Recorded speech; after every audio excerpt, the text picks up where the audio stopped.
बुद्धि का फल। एक रोज की बात है कि बादशाह अकबर के दरबार में लंका के राजा का एक दूत पहुंचा।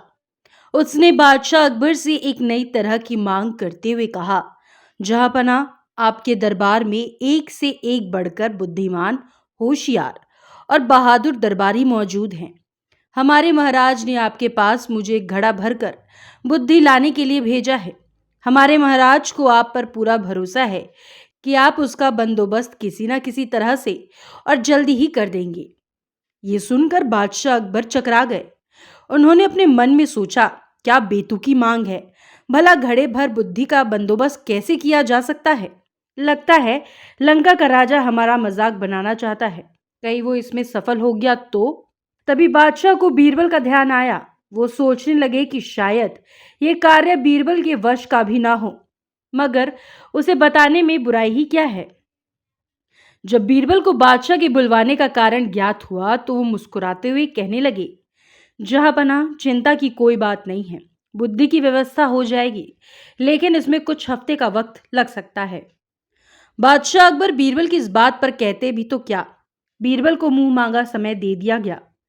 बीरबल ने उसी दिन शाम को अपने एक खास नौकर को आदेश दिया, छोटे मुंह वाले कुछ मिट्टी के घड़ों की व्यवस्था करो। नौकर ने फौरन बीरबल की आज्ञा का पालन किया। घड़े आते ही बीरबल ने अपने नौकर को लेकर कद्दू की एक बेल के पास गए। उन्होंने नौकर से एक घड़ा ले लिया। बीरबल ने घड़े को एक कद्दू के फूल पर उल्टा लटका दिया। इसके बाद उन्होंने सेवक को आदेश दिया कि बाकी सारे घड़ों को भी इसी तरह कद्दू के फूल पर उल्टा रख दो। बीरबल ने इस काम के बाद सेवक को इन घड़ों की देखभाल सावधानी पूर्वक करते रहने का हुक्म दिया और वहां से चले गए।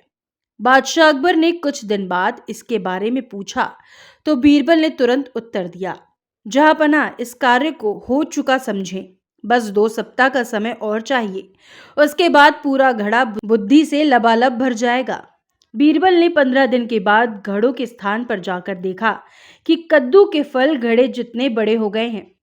उन्होंने नौकर की प्रशंसा करते हुए कहा, तुमने अपनी जिम्मेदारी बड़ी कुशलता पूर्वक निभाई है। इसके लिए हम तुम्हें इनाम देंगे। इसके बाद बीरबल ने लंका के दूत को बादशाह अकबर के द्वार में बुलवाया और उसे बताया कि बुद्धि का घड़ा लगभग तैयार है। और बीरबल ने तुरंत ताली बजाई।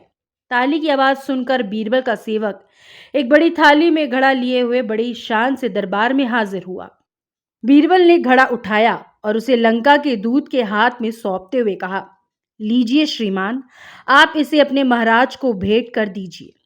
लेकिन एक बात अवश्य ध्यान रखिएगा कि खाली होने पर हमारा ये कीमती बर्तन हमें जैसा का तैसा वापस मिल जाना चाहिए। इसमें रखा बुद्धि का फल तभी प्रभावशाली होगा जब इस बर्तन को कोई नुकसान ना पहुंचे।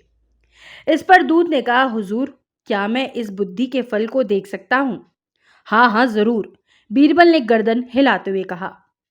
घड़े देखकर परेशान होते हुए दूत ने मन ही मन सोचा, हमारी भी मति मारी गई है। भला हमें क्या सूझी? बीरबल का कोई जवाब नहीं। भला ऐसी बात मैंने सोची कैसे? घड़ा लेकर दूत के जाते ही बादशाह अकबर ने भी घड़े को देखने की इच्छा प्रकट की और बीरबल ने घड़ा मंगवा दिया। जैसे ही उन्होंने घड़े में झांका, उन्हें हंसी आ गई।